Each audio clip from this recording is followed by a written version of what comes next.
Why do I keep looking at this? There's nothing new to click. There's nothing I want to click. I could click this, but no income from iron, copper. Wait. Wait a second. Couldn't this actually be used to a lot of advantage during the Horde Curse? Because you get the money in direct installments, and then you lose gross income, which reduces your gross income, which reduces your scaled wealth cost on the events. I just realized that that might actually be really strong.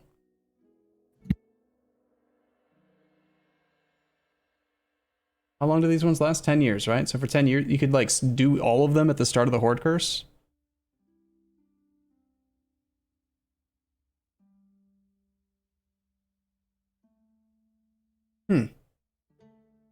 Whoopsie. Let's see how many of them I could do. 929 gold.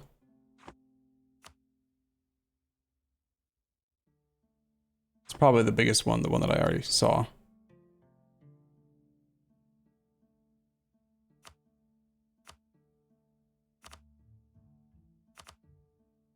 I can do paper for 400. I can do gemstones for 350, 390. Mining and smelting for 1700. There probably isn't one of these for like fungus. If I had to guess. There is one, yeah, there's one for wine and wool, all the vanilla stuff, but like I still make the vast majority, the largest source of production income we have is still fungus. We just make so much fungus. That is a lot of fungus. Okay. Where are we at? I'm running an extra military policy. I'm ahead time on tech, so that's fine. Still have shit Diplo policies. I've got dev cost on because I'm trying to make money from this upcoming click. Okay. Don't you need to state roads to build rails on them? I don't know. Maybe.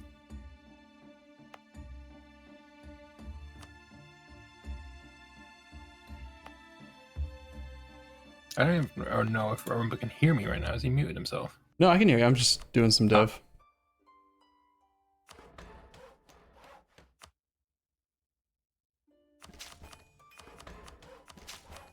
So apparently, what you've discovered something about making Horde Curse better? Yeah, maybe. I was just like, I keep on like going to the estates menu because there is, I only have 3 clergy things on, so I always click it thinking, there should be something good here, but I don't have turned on yet. But then I see that these numbers are kind of okay where I want them. Clergy could actually use a little bit more influence right now.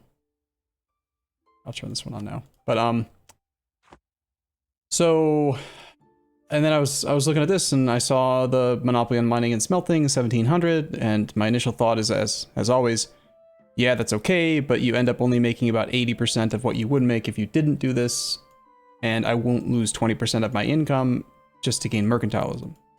So there's no reason to do it. But then I thought about it more. The reason why Horde Curse is so hard is because it takes your gross monthly income and then multiplies it by like 60 or something, like 5 years of income. And then it uses that to determine how much money each of those big, huge events cost. So if you did this, you could take a 20% pay cut in the income from this type of trade good, but it would also reduce your gross income, which would make all of the Horde Curse events much, much, much smaller. That's a good point. Very good point. So I think it would... That's something that I will be doing. I think it is probably a much easier way to get through the Horde Curse. So I'm probably even going to turn that one on myself, actually. Of course, it's also a lot easier in the mod pack because in vanilla you can only have 4 of these on. And idea variation removes that cap. So you're not like doing one of these things at the cost of a real one that does something more important. So yeah. It doesn't change Crownland as well, which is nice.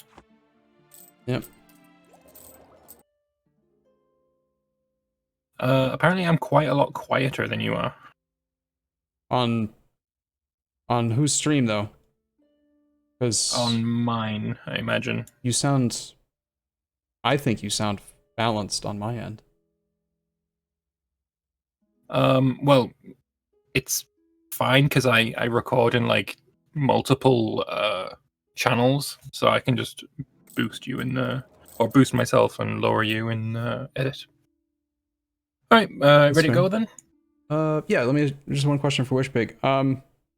So Wishpig, you had mentioned that. Do you remember? Okay, when we were playing vanilla as dwarves, I cheesed the Horde Curse by intentionally tanking my income by diverting trade away. So like instead of collecting out of my primary node, I would just send the money away.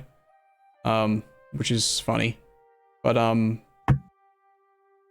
you said that it was fixed, so it couldn't be cheesed. It keeps your income value. When does that get set? Monopolies will not make each click cheaper. Right, that's the thing. Like, did my base click size get set the very moment that I did the Horde Curse?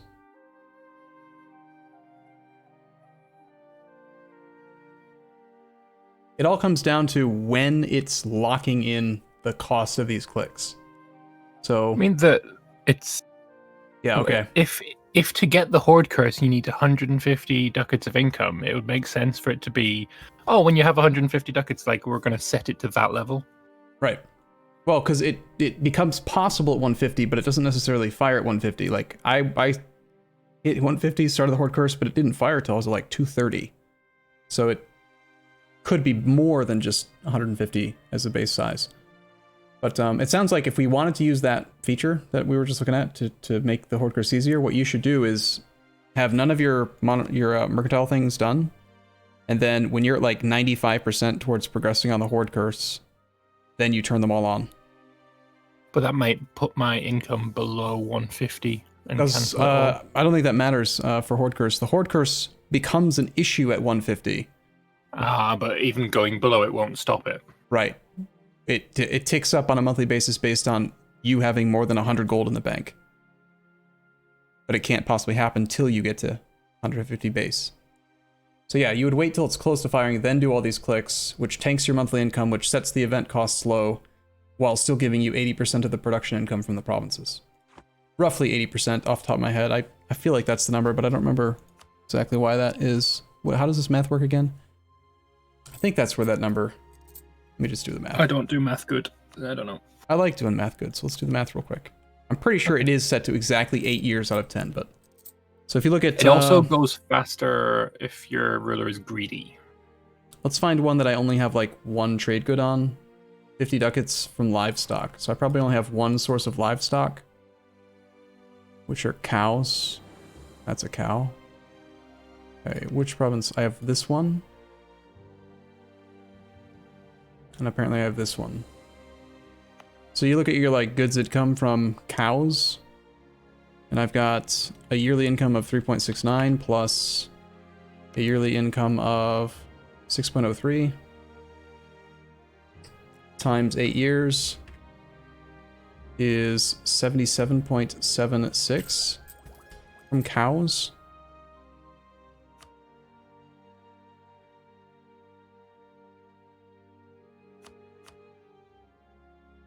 And it's only doing 50.3. Maybe it's not 8 years then, or maybe it's just 5 years?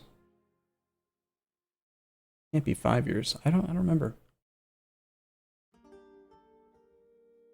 I feel like 8 is the correct approximation. Third cow to the south. Whatever. The math's not that important, but I think that would work. I selected a province from the enemy? Oh, you're right, I did. Shit. I thought that I owned that one. I don't own that one, do I?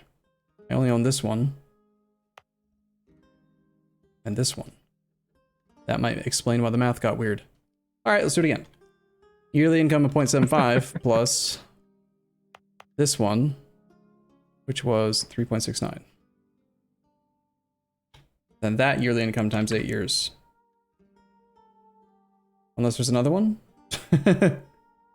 Or is that also cows? It'd be great if it could just tell you all the cow provinces that you own in one go. Do I own this? I do. 1.8 more. 49.92. That looks awfully close. Slight rounding issues with the math, yeah. That's, yep, it's 8 years of income. Raw production income. Okay. Don't meow at me, cat. You either, Lambert. Meow. Don't meow at me. Wasn't I colonizing with this army? Anyway, you can unpause whenever you're ready to go. I'm good. Alright. Start me streaming and then, or am I recording? Cool. Alright. Go. Let's unpause and let's go. Well then do it. Apparently I can't unpause because